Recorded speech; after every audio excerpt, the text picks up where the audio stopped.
My testimony is a story. It's a story about me growing up as a kind and gentle little boy who came from a loving, supportive, and very much warm family home of Christian values. I had so much potential as a child, but to be frank, I grew up to be a monster. I was a selfish, lost, and delusional man. I hurt myself, my family, and ultimately I participated in the destruction of the community. But that's not where my story ends.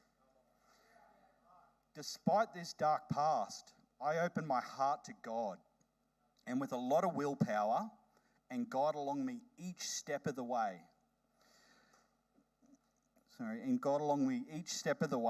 I have the honour and privilege of now being the program coordinator of a Christian, faith-based, drug and alcohol and other addictions rehabilitation program called Victory House.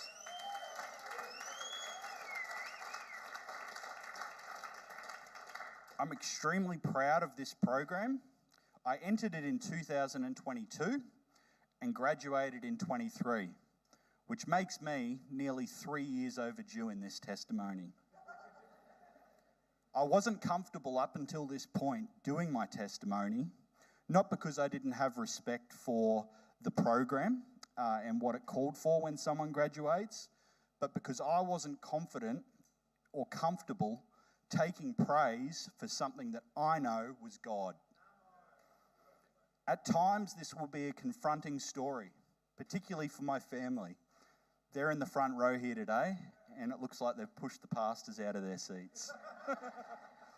But it will be confronting for them. I'm going to make myself vulnerable right now in this place, in front of this community, and most importantly, in front of my God. I do this in the hope that I reach someone on a personal level. I think there might be someone, or I hope that there might be someone here today that needs to hear this story. I hope that they can draw inspiration from my story as an example that change can happen with a lot of willpower and with the help of God. Friends and family of Victory House residents, by sharing this with you today, I hope that you will either realise or this will reinforce to you that through this program, anything is possible. And the hope that you all have for your loved one is not misguided. That said, it's going to take a lot of willpower from them to make their recovery something that will be a success. Before I get into this, I would like to pray. Heavenly Father, thank you for being a loving, merciful God. Thank you for blessing me with all that you have, and thank you for guiding me to a time in my life where I can do your will and help other people to make their recovery successful. Lord, please help me today and let my words come out clearly, and that those words then touch someone enough that they decide to open their heart to you and make a lasting change in their life. I ask this in the name of your Son, Jesus. Amen. All right, cool. So, my story starts in 1986, which makes me almost 40 years old. I was born in Sunnybank on the south side of Brisbane, and I grew up in the city of Logan. My mother was extremely hardworking and quite diligent in caring for both myself, my little sister, and eventually my little brother. She and my father Grant, who I'll speak on in a moment, provided us kids with an amazing childhood. My childhood was not filled with the darkness so many other recovering addicts I've had interaction with have had to endure. Although it wasn't perfect, I was brought up in a home that was stable, filled with love, and I had all the means and support to grow up to be a functional member of society. I'd like to speak about my dad, Grant, because I feel it's important to acknowledge how much my relationship with him throughout my life has shaped the man that I am today, right now. This man has always been my hero. He will always be my hero.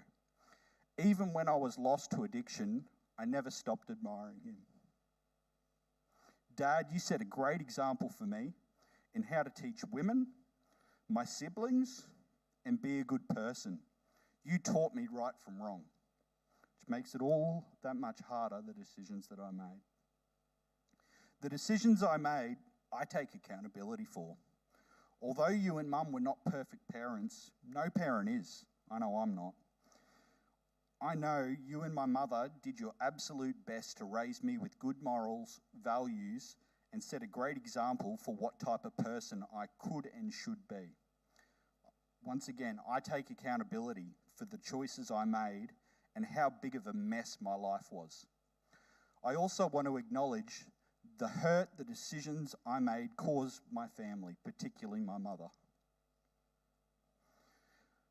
All right, so now I'd like to explain what kind of child I was, because I believe it has, I wrote some, but a lot of relevance. Despite the positive environment I grew up in, I had a lot of issues in my early childhood. I'd been assessed as having attention deficit disorder. It was a long time ago. Nowadays, I'm not sure what they would call it, but they'd probably have a fancy name for it.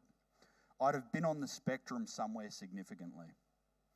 I had some learning difficulties, a wonky eye, which I was self-conscious about, and walked around with some kind of nervous tic where I used to suck on my collar all day at school, leaving it drenched.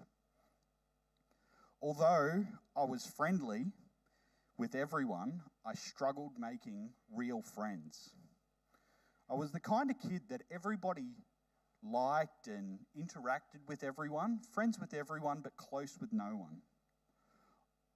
On the outside, I seemed like an outgoing, polite, and confident little kid, but really I was lacking in confidence and seeking acceptance from others.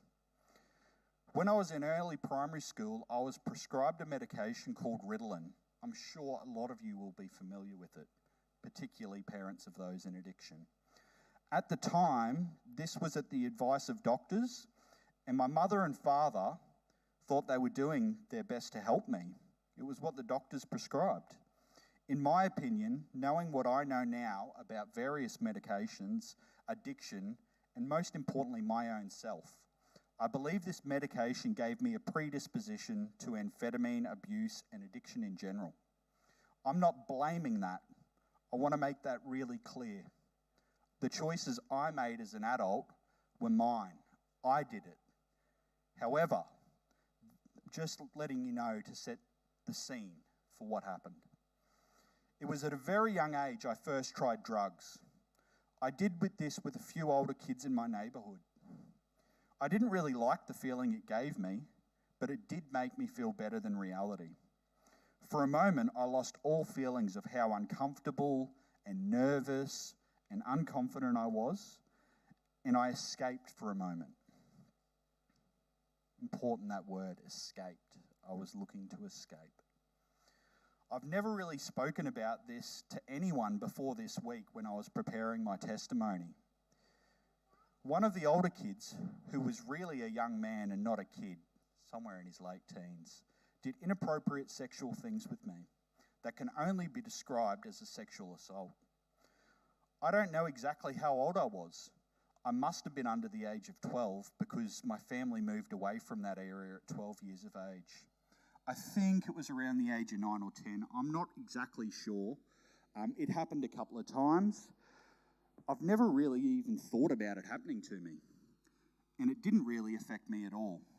I'm only mentioning it now because throughout the process of writing this testimony, I've had to think about when I became sexually active, as sex had been one of my addictions, and the hypersexual tendencies I developed after that were a significant driving factor in my struggle with addiction. My drug addiction was not a particular substance. I took everything. I could tell, I could to feel different to how I felt on the inside. I was addicted to sex and dangerous risk-taking behaviour. Anyways, that was my early childhood. At high school, I was very different than I was at primary school. At high school, I was one of the cool kids. I was popular. For the first few years, I excelled at an academic level. And I was the kind of kid who was widely liked by my peers, teachers, and pretty much everyone I came in contact with. My family were regularly told by my sporting coaches, teachers, and their friends about how polite, well-spoken, caring and kind I was. That said, completely unbeknown to my family, I felt the need to keep up appearances. This was because of the way I felt on the inside. I felt the pressure of trying to overachieve in so many things to hide the fact that I was lacking confidence. I did things like captaining my school's debating team. I captained my school's rugby team for a time and was on the student representative council. I basically put my name forward for everything I possibly could to be a leader of my school. Despite the overachieving and coming across confident, I really lacked self-confidence and was seeking the acceptance of others. Around the age of 14, I started smoking cannabis and drinking regularly. Generally, the drinking was on weekends, at parties, or at friends' houses. But the cannabis smoking was daily, either before school, during school, or after school. It was basically all the time. I hid this from my family fairly successfully, although on a few occasions I did get caught out. My mum would tell me that she thought I had like red eyes and stuff like that. I had no remorse about the actions that I was taking. Around this age, I had my first serious girlfriend and we began having sex. I loved the feeling of being intimate with someone, and I very quickly began cheating on her so I could get that feeling elsewhere. The feeling I got was closeness to another person. It was like an instant hit of dopamine. It was a connection with someone else, and I really struggled to get that in general because I struggled to maintain meaningful friendships and relationships. I had no remorse, none at all. I didn't even think about it. I just did it. And it was something that I continued to do for many, many years into my adulthood, despite who my partner was. Then at the end of high school, I started hanging out with a different crowd, and I was introduced to amphetamines and ecstasy. I moved out of home shortly after my 18th birthday, so my parents, they didn't really have any understanding of how bad my problem was. I moved to Fortitude Valley and began living a very unhealthy lifestyle. It was full of parties, drugs, and meaningless sex with many women, something that I now understand to be sinful. I got a job working in the car finance industry and began working for a client who was a car dealership owner. He was a functioning addict who owned a very successful car yard. I used this guy as someone that was like an idol to me. I looked up to him. He employed a lot of drug users, and slowly my life began becoming more and more about the parties, girls, and drugs, and less about the values that my parents raised me with. It was in the car industry that I met a lot of people who had serious criminal connections. I made friends with these people and their friends who were members of a motorcycle club. It was with this club who I developed strong ties with and that would eventually use me as a participant in their criminal enterprise that ended with me going to jail. By the time I was 19, my addiction was full-blown, and I had developed serious hypersexual tendencies. I must have had well over 100 sexual partners before my 19th birthday. At the time, I had a girlfriend, and I honestly did not care about hurting her. I did this because I was a selfish, manipulative liar, and I actually believed my own lies, church. I know now that this behaviour is completely unacceptable and sinful. The period of my life between 19 and my early 30s basically followed the exact same pattern. I could tell thousands of barely believable stories up here today that would sound like they're from a Hollywood movie, but I'm not going to, as we don't have the time, and I don't feel it serves the purpose of this testimony.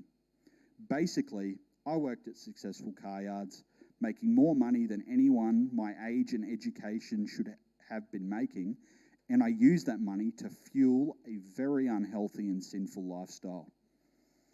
I got married for the first time to my partner of around a decade in 2015.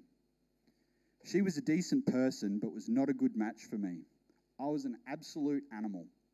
I consumed drugs regularly, cheated on her all the time, and was very unreliable, but I still managed to continually get opportunities working at successful jobs. That gave me a big income and was something that she liked, but she was quite nasty to me. She was controlling, emotionally abusive, and very materialistic. I had a situation where I had the appearance on the outside that my wife was a beautiful, physically beautiful, lovely, and classy lady with a great education and a successful career in the government sector. But she was horrible to me, and I need to take some accountability here. I was not a good husband. I started living a double life. When I was around her, I was one person, then I would sneak away and become a more sinister person. We ended up getting a divorce in 2018 after some extremely graphic and traumatic things that I won't mention in this church today happened to the both of us. These things that happened were a direct result of the criminal connections I had and were directly connected to my drug use and dealing. She didn't leave me for the things that happened to us. She left me because she was scared of what I was capable of because of the things she witnessed me do. After my separation from my wife, my grandparents took me in. They nursed me back to health. I was so determined to stay clean and sober for a time. And for a time, I was successful in that. I got clean for around about 12 months. It was the first time I'd been sober for more than a week in a decade. I was very difficult during this period. My grandparents are elderly. I still to this day have no idea how they managed to put up with me. What they did for me was amazing. I was a complete mess. Although I was sober, I hadn't dealt with any of the underlying issues that I had. It was during this time of sobriety that I met Snakey. I'm going to try not to get emotional here, church. My beautiful, supportive Christian wife. Snakey was and is the only person that I've ever been with that actually wanted me for just being me. She had no motives for being with me, and I can assure you, church, I had absolutely nothing going for me. This was extremely important to me. I lacked self-confidence, and finally I had someone who was interested in me, the real me, who's on the inside, and not who anyone else wanted me to be. Snakey and I explored South Queensland together and built so many wonderful memories. Be honest, I'm not really attracted to Asian women. But the friendship we formed quickly turned into genuine love. And although I've had many partners over my life, way too many, this was the first time I felt genuine love for a real woman. Even though I'd been married before, I had truly never experienced real love. My previous marriage was based on needs being met, materialistic things. The attraction I have for Snakey is now immense. I got a job and we moved into a little home together. For a period of time, I was stable, but as I mentioned, I had not addressed any of the underlying issues that I had going on. Mainly my obsession with money, people-pleasing, and trying to gain confidence. Also the desperation for what I had perceived as success. I saw my parents, successful people, beautiful family, successful business, and I felt more and more that I should be further than where I was in life because of the decisions I'd made. When I lost my job, that I mentioned just a moment ago, I stupidly, really stupidly, church, reached out to a man that I was friends with from many years ago.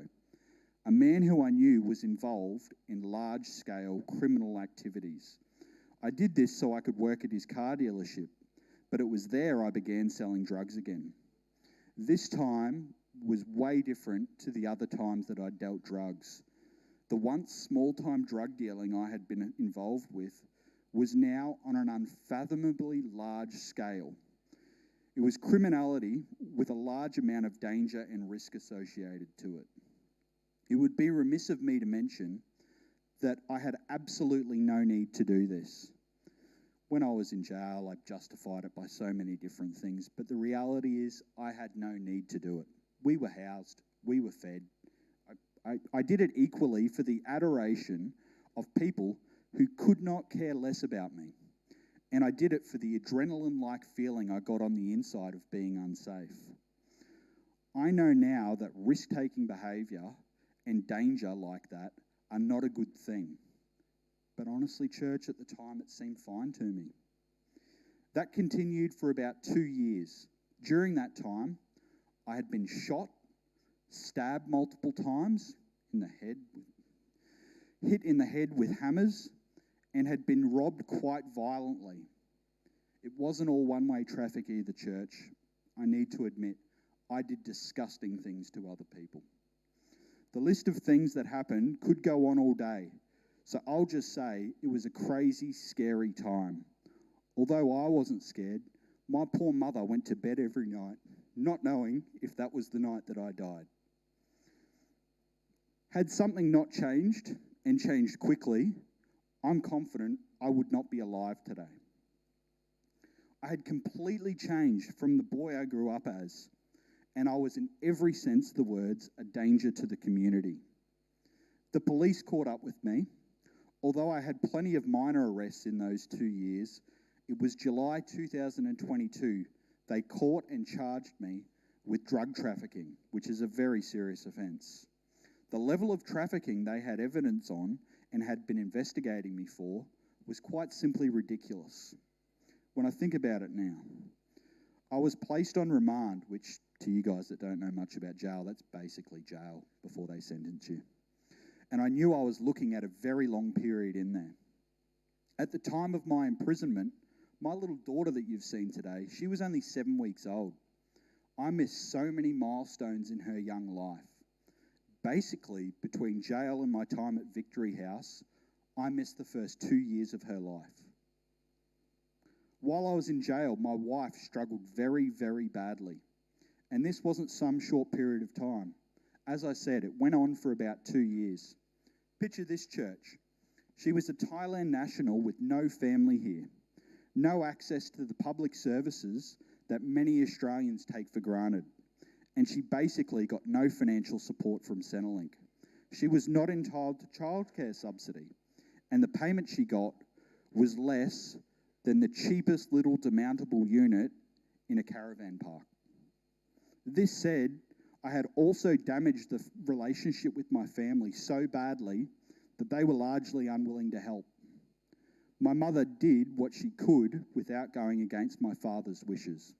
Mum, you did so very well to navigate that dreadful situation, and I'll be forever thankful to you for being so kind to my wife, who was completely innocent in all of this. Snakey never agreed with the decisions I made.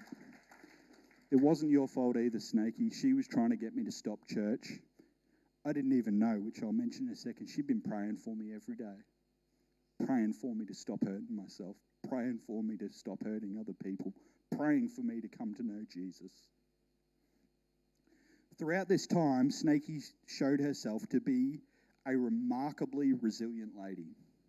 She was completely and massively disadvantaged. She was impoverished to the point that she was desperately waiting at charity stores to open, even though she didn't have any money, in the hope they might donate her some food so she could feed our little child. This is one of the reasons I have so much appreciation and belief in ventures like our Vibe Care Pantry that we as a church do for our community. It's ventures like that that help my wife. Words cannot express the situation she was in.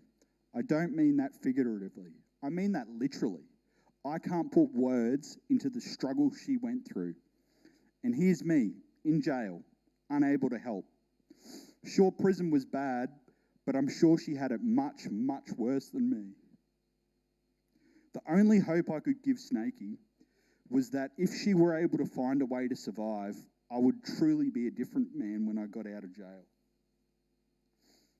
I was in jail for a while, and it was there that I first acknowledged God. Up until this point, I had denied the existence of God. I was an outspoken atheist. The way this happened was quite astonishing to me at the time, but now I know that God uses the most unlikely of people to do his works and reaches people in the most unlikely of places. All right, church, that's the tough stuff done. Now this part of my story is beautiful and good. I knew Snakey was a Christian, not a Sunday Christian that forgets their faith during the week, but a fully devoted and faithful lover of Jesus. I'd spent so many years denying God's existence that I hadn't even really considered being open to there being a God. Then in this most unlikely of places, something wonderful happened. Wonderful being defined as wonderful. I was looking for a way to escape the prison politics. Most of you Victory House guys would know what they are. It's largely involving drugs, consumption of drugs, sale of drugs. Everything revolves around that in there. I saw a guy who wasn't dealing drugs. He wasn't consuming them. And I asked him, why don't you do the stuff the guys asked you? He picked up a Bible and he said, I just tell them that I can't help them. My God doesn't want me to do those things. This absolutely blew me away, church. Was it so simple? Could I just get a Bible from the chaplain and lie to these guys about me being a Christian and escape that stuff? I was very, very good at telling lies in addiction. So naturally, I gave it a go. And sure enough, it worked. I kept this facade up and even got on the phone and told Snakey I was reading the Bible. When she heard this, picture it, guys, in the worst time of her life, she's got this tiny little baby that's a couple of months old, probably crying, under extreme financial stress, worried about being homeless. And I told her I was reading the Bible. She's just started bawling hysterically. She managed to get these words out in her little broken English voice. Luke, this is the happiest time in my life. I've been praying for you for a very, very long time to know of the love of God and to learn about Jesus. God has answered my prayers.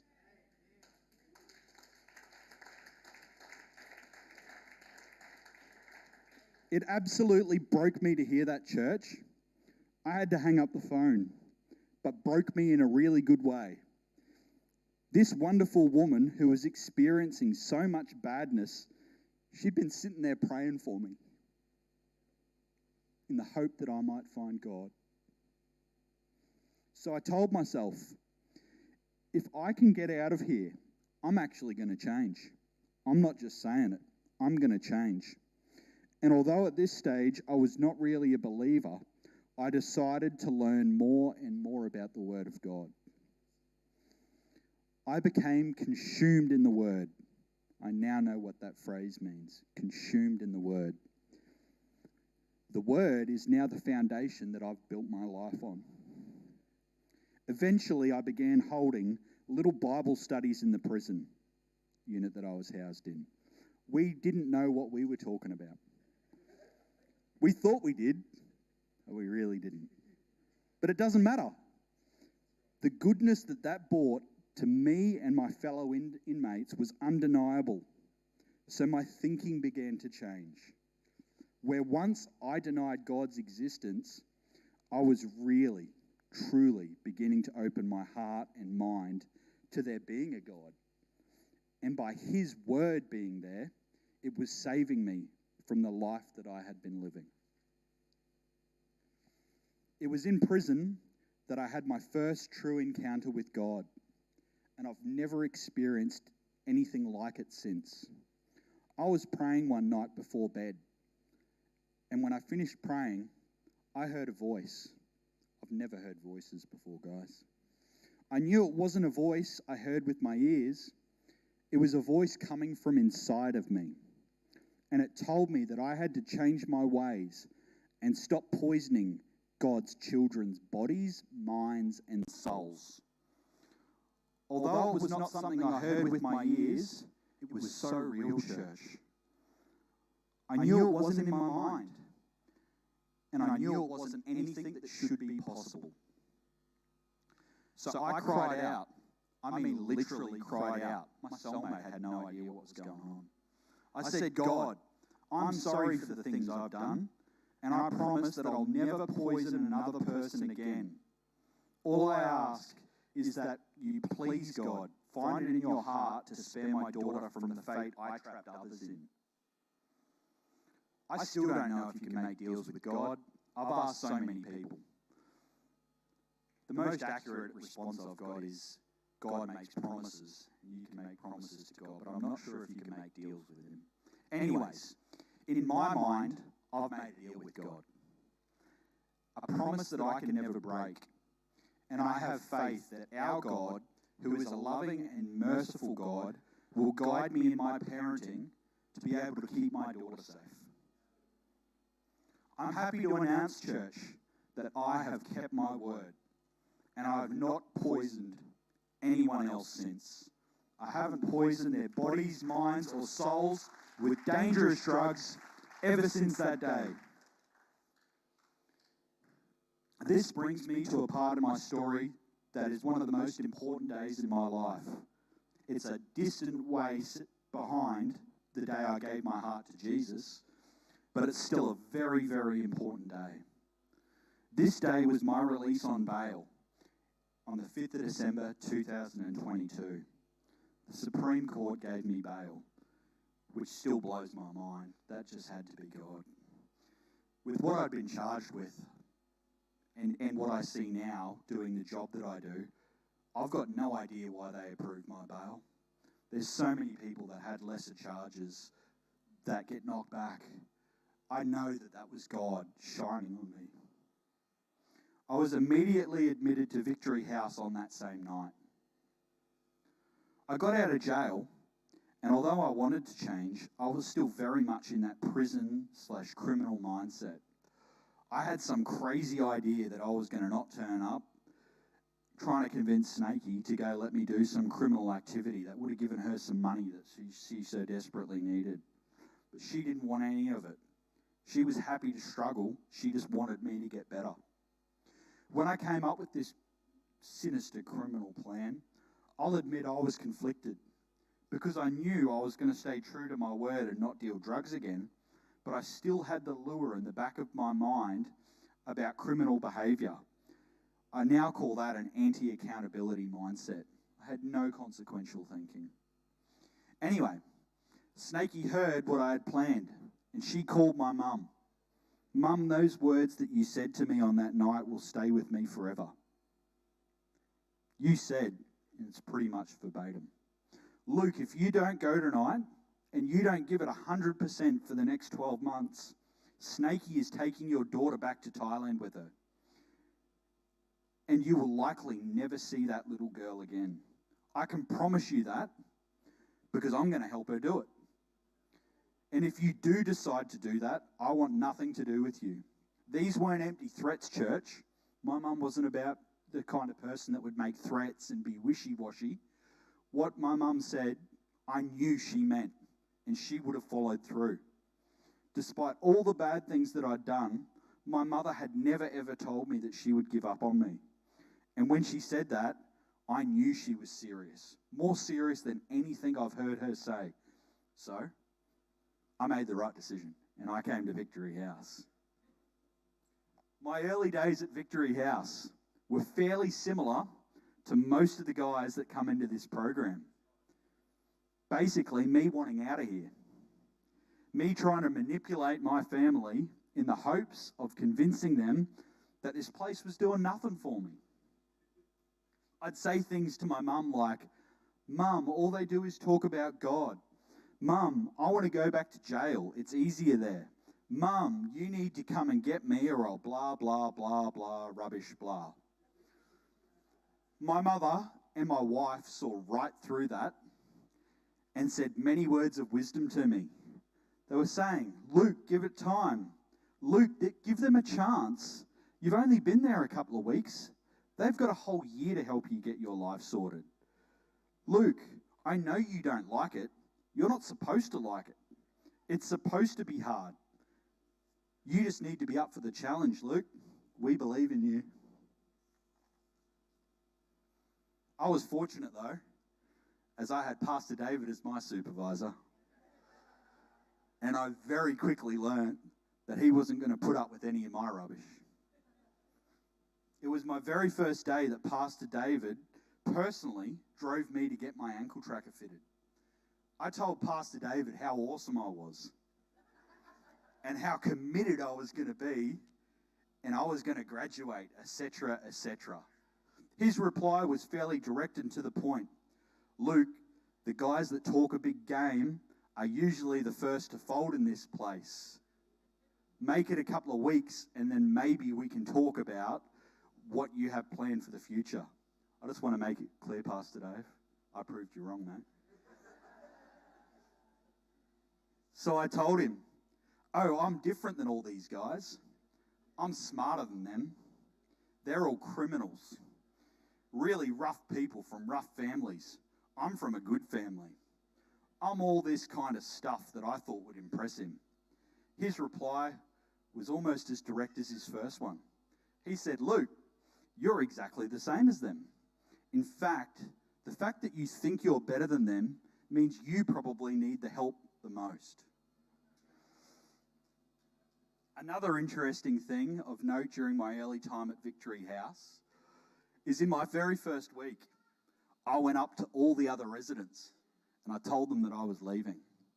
Then I went to Pastor David and said, Pastor David, I can't be here with this guy. I was talking about another resident. He's doing this or he's doing that. I can't actually even remember what the guy was doing, but I do remember the guy. He was super obnoxious and annoying.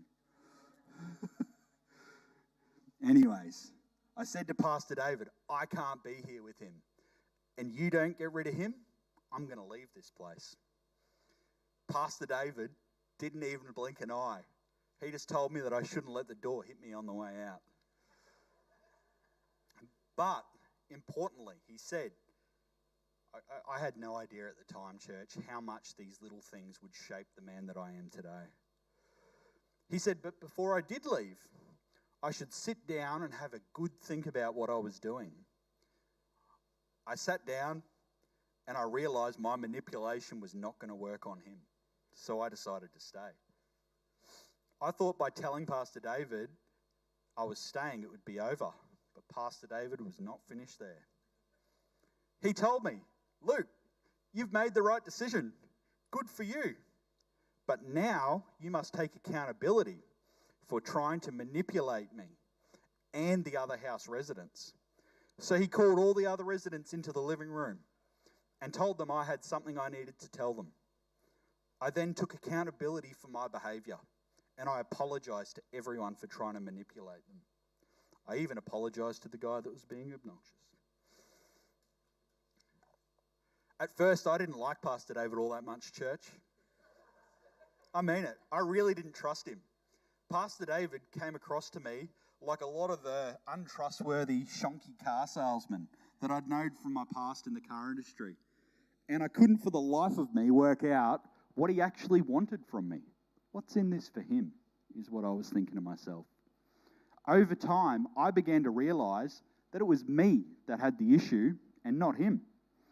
I was so used to people wanting something from me that the concept of someone actually being a good person and wanting nothing from me other than to be a blessing to me really took some coming around to. I couldn't work it out, church. I still feel that feeling's really strange. Being so used to people not caring about you, that when someone actually has pure intentions, it's them that seem like the one that have the bad intentions. Then the penny dropped. It was like a light bulb moment. This man is literally spending time away from the family that he loves just to help out an ungrateful person like myself. When I worked that out, I developed genuine feelings of admiration and respect for both Pastors David and Louise.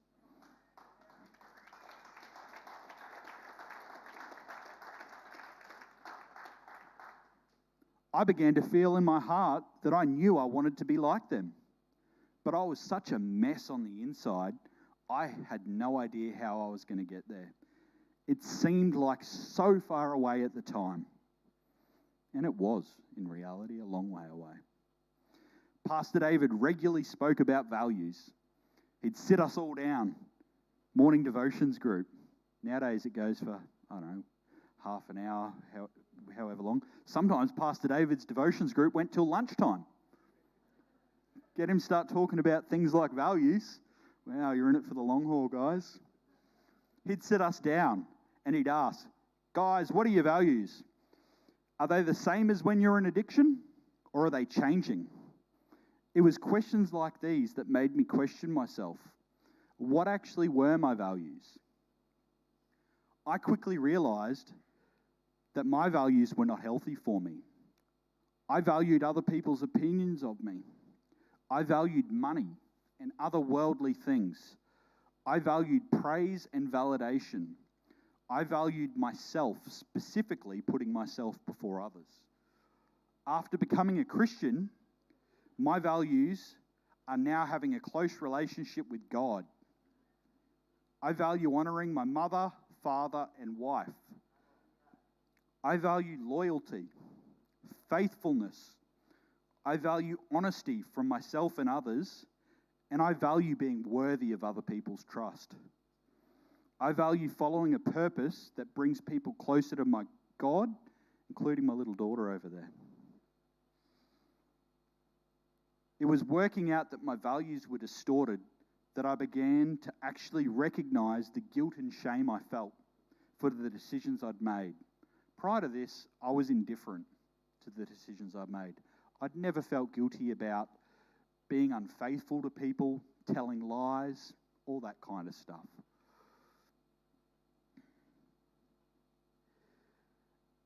I also felt bad for the decisions I'd made and the people I'd hurt, including myself.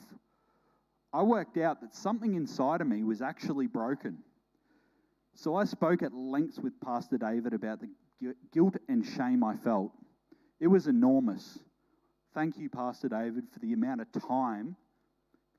Time is the most important commodity you have, people. Thank you for the time and effort you put into me regarding the guilt and shame that I felt. It was huge. Through this process, Pastor David taught me that feeling remorse is actually a good thing. It's good to feel bad when you do something wrong.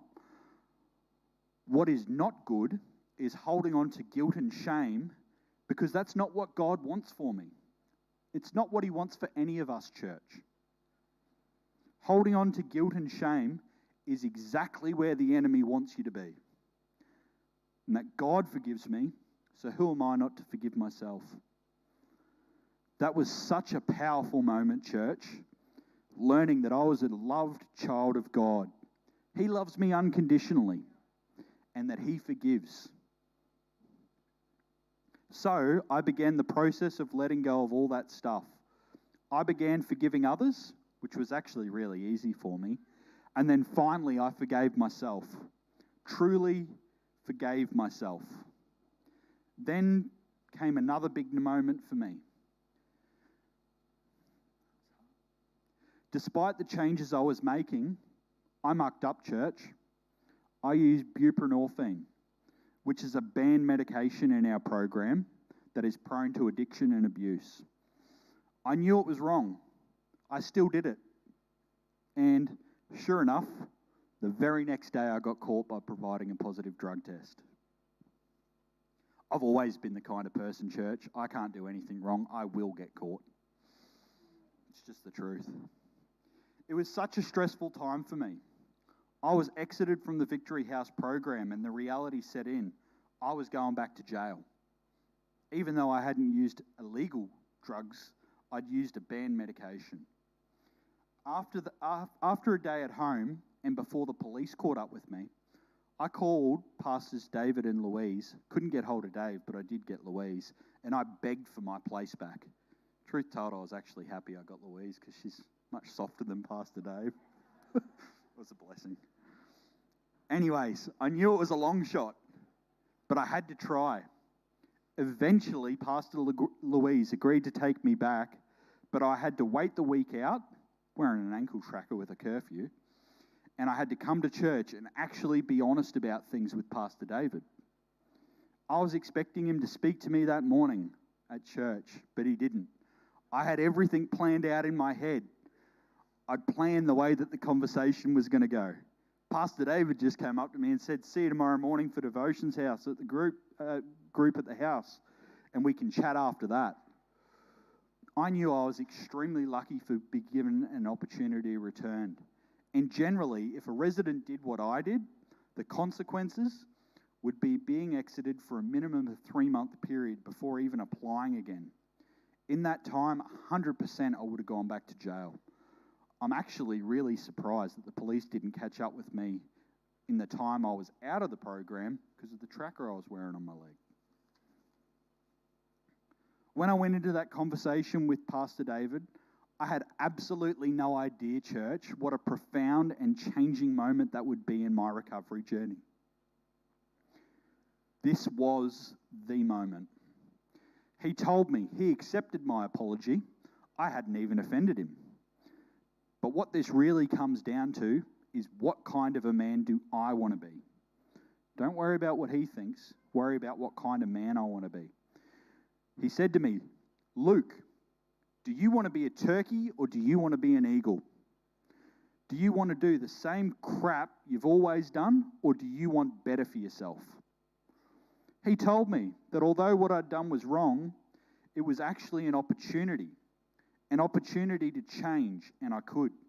But before change happened, I needed to consider what kind of man I wanted to be, and very importantly, who I was going to align myself with.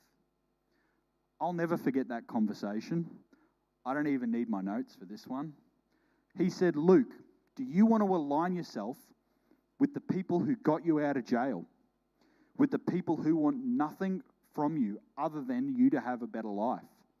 The people who housed you, fed you, supported you, that believe in you, and have the balls to call you out on your crap in the hope it will help you? Or do you want to align yourself with the people who will give you drugs, get you kicked out of this place, send you back to jail, not care about you, and throw you under the bus to save their own selves? Because I can tell you right now, Luke, all these guys did that to you. Every single one of them. They're not going to hold you accountable, and they only care for themselves. So who are you going to align yourself with?" Can you imagine that conversation, church? Just went bing in my mind. What do I want? So I told Pastor David immediately, "I'm with you. I want to align yourself with you and be like you." Pastor David said he didn't want any lip service from me. He didn't want me to just say that because I think it's what he wants to hear. I need to go away and have a good think about it before replying, because if that's what I do want, he was going to expect me to back it up with action. So I did go away, and I did have a think. And I came back to Pastor David, and I said, "I am really with you. I really want to change." So then Pastor David said, "Okay, no worries. Go out there, and you tell all of those guys exactly what's happening. You tell them all that you've been mucking up. You've been running an undercurrent in this place, swearing and carrying on when I'm around them, and sucking up to Pastor David in front of his face. But that all stops now. And that they're not to do that stuff around me, because I'm going to hold them accountable. I'm going to do the right thing from now on in, from this day forward." Church, I've done that every day since. I've acted with integrity and strived to do the right thing.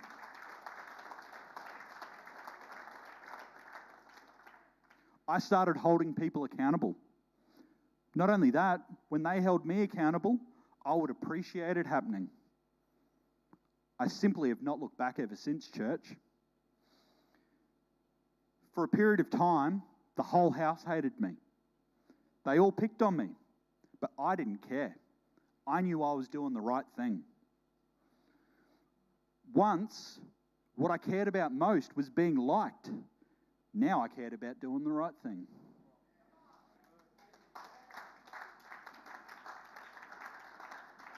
Once, I lacked self-confidence and really didn't know who I was. Now I was confident in who I was. It was extremely powerful making that decision. And ever since that day, I've been confident in the man I was becoming. And the rest is history.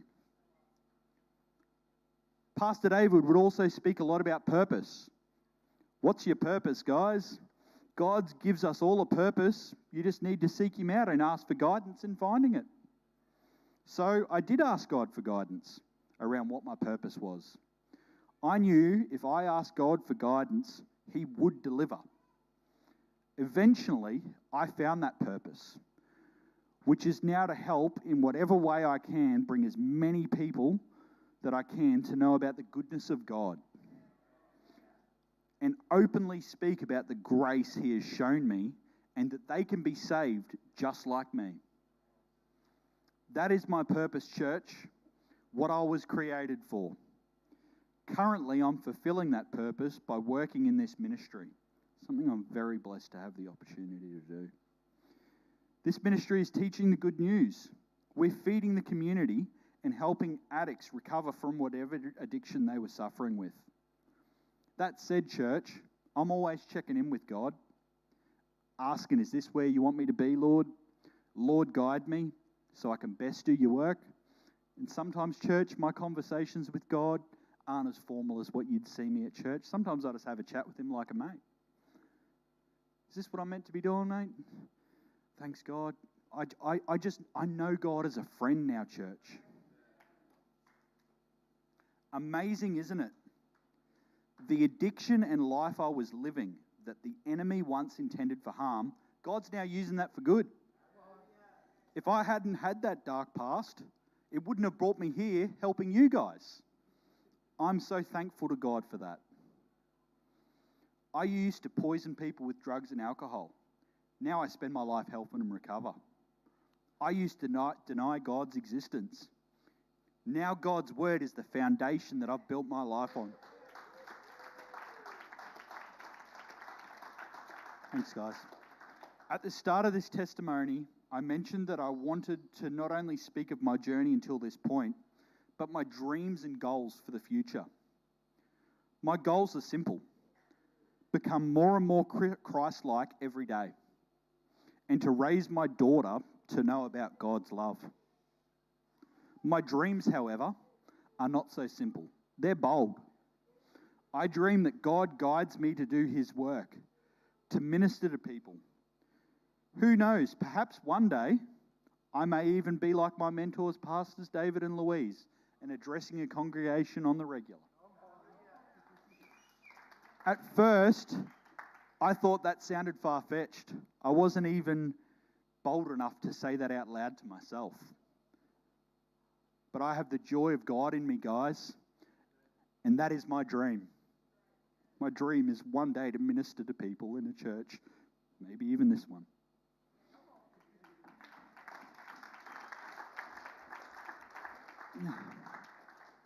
I've realized, church, that the darkness that was upon me has no hold on me. God uses unlikely people to do His works. He does not call the qualified, He qualifies the called. I regularly pray that God opens doors for me to help more and more people, bring them the good news and to know of the goodness of God. What I do know for certain is that my story does not end here, church. It's only just begun. That's the end of what I had prepared, guys.